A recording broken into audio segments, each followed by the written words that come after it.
قولہم یوزن، کہ صرف اعمال ہی نہیں تولے جائیں گے، زبان سے نکلی ہوئی باتیں بھی تولی جائیں گی۔ یہ بہت ہی سنگین قسم کی وارننگ ہے جو ہمیں آپ کو دی گئی ہے۔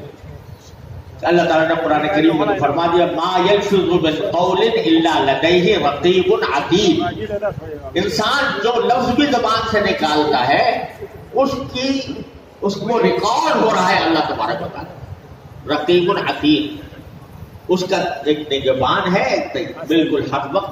وہ بالکل چستی کے ساتھ اپنا کام کر رہا ہے کہ زبان سے نکلے ہوئے ایک ایک لفظ کو ریکارڈ کر رہا ہے۔ تو یہ عام مسلمانوں کو بھی یہ تنبیہ ہے کہ خدا کے لیے جب منہ سے کوئی غلط لفظ نکالو تو سوچ لیا کرو کہ یہ اللہ تعالیٰ کے ہاں اس کا مجھے جواب دینا ہوگا کہ یہ میں نے جو لفظ نکالا ہے وہ صحیح نکالا ہے یا غلط، واقعے کے مطابق ہے یا جھوٹ ہے، کہیں غیبت تو نہیں ہو رہی، کہیں بہتان تو نہیں لگایا جا رہا، کہیں غلط بیانی تو نہیں ہو رہی۔ اس بات کا ہر انسان کو احساس دلانے کے لیے یہ عمل یہ اللہ تعالیٰ نے فرمایا، اور امام بخاری نے بھی یہاں پر اس کا ذکر کیا ہے۔ میں ایک مرتبہ ایک دنیاوی لحاظ سے ایک بڑے صاحب اقتدار کے پاس تھا، بڑے صاحب اقتدار اپنے ملک کے لحاظ سے بڑے صاحب اقتدار تھے، ہیں اب بھی ہیں۔ تو تنہائی میں ہماری بات چیت ہو رہی تھی، تو میں نے ان سے ایک سوال کیا، سوال یہ سوچ کر کہ تنہائی میں ہے، سوال ایسا تھا کہ ان سے مجمع میں کیا نہیں جا سکتا تھا، تو میں نے تنہائی میں ان سے سوال کیا کہ اس وقت تنہائی ہے تو اس میں شاید یہ صحیح جواب دے دیں گے۔ انہوں نے ایک دم سے سوال کے سنتے ہی اپنی جیب سے موبائل نکالا اور موبائل کی طرف اشارہ کر کے جیب میں رکھ لیا، موبائل کی طرف اشارہ کر کے جیب میں رکھ لیا اور کچھ مطلع کر جواب دے دیا۔ وہ موبائل کی طرف اشارہ کرنے کا مقصد یہ تھا کہ اگرچہ ہم تنہائی میں بیٹھے ہیں لیکن میں جس حیثیت میں ہوں تو میری ایک ایک بات ریکارڈ ہو رہی ہے، لہذا میں اس وقت کھل کے آپ سے تنہائی میں بھی بات نہیں کر سکتا۔ تو اس وقت انہوں نے موبائل کا اشارہ کر کے اور جیب میں رکھ کے یہ بتا دیا کہ میری ہر بات ریکارڈ ہو رہی ہے۔ تو میں اس وقت تنہائی میں بھی اس پوزیشن میں نہیں ہوں کہ کھل کر تمہارے سامنے اپنے دل کی بات کہتا ہوں۔ تو مجھے خیال آیا کہ واقعی دیکھو جب آدمی کو یہ پتا ہو کہ میری بات ریکارڈ ہو رہی ہے تو وہ کتنا محتاط ہو جاتا ہے، کتنی احتیاط کے ساتھ بات کرتا ہے کہ زبان سے کوئی لفظ نکالتے ہوئے بھی اس کو پریشانی ہوتی ہے کہ پتہ نہیں یہ ریکارڈ ہو جائے گی تو پھر اس کے نتیجے میں مجھے کن برے نتائج سے سامنا کرنا پڑے۔ تو یہ اس چھوٹے سے دنیا کی جو اصحاب اقتدار ہیں ان کا ڈر اس صاحب اقتدار کو بھی ہے، وہ بھی خود صاحب اقتدار، لیکن اس کو بھی ڈر ہے کہ مجھ سے بڑے جو صاحب اقتدار ہیں ان تک یہ بات پہنچ جائے گی تو میرا برا حال ہو سکتا ہے۔ تو میرے بھائیوں،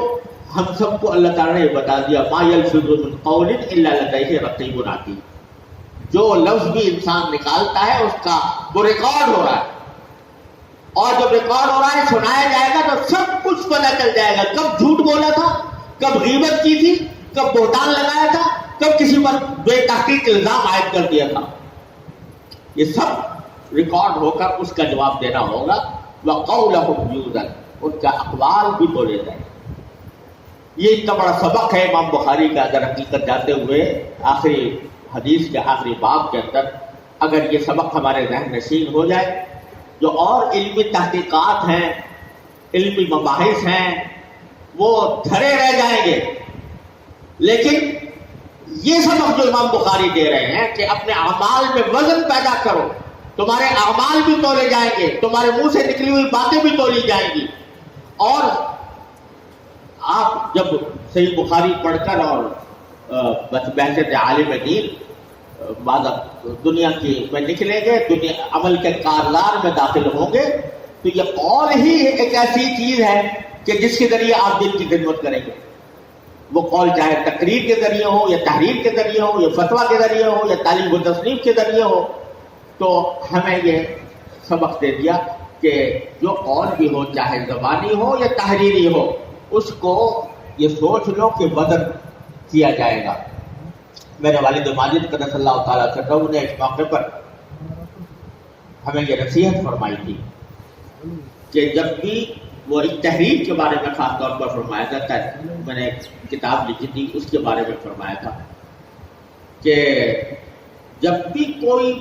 بات اپنے منہ سے نکالو یا قلم سے نکالو تو سمجھ لو، پہلے یہ سوچ لو کہ یہ بات مجھے کسی عدالت میں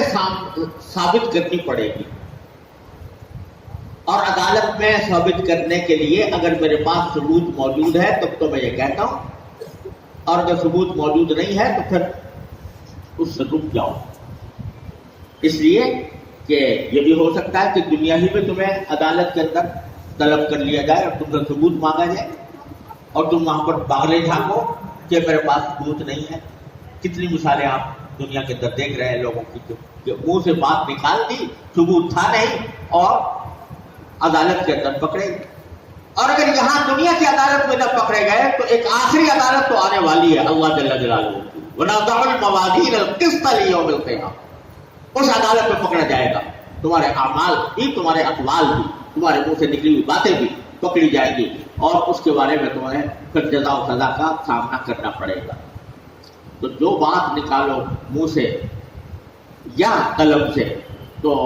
اس کو جب تک مکمل ثبوت اس کا موجود نہ ہو اس وقت تک منہ سے نہ نکالیں۔ یہ ہے بہت بڑا سبق جو امام بخاری نے اس آخری باب کو قائم کر کے ہمیں عطا فرمایا۔ اللہ تبارک و تعالیٰ اپنے فضل و کرم سے ہمیں اس پر عمل کی توفیق عطا فرمائے۔ اس کے بعد امام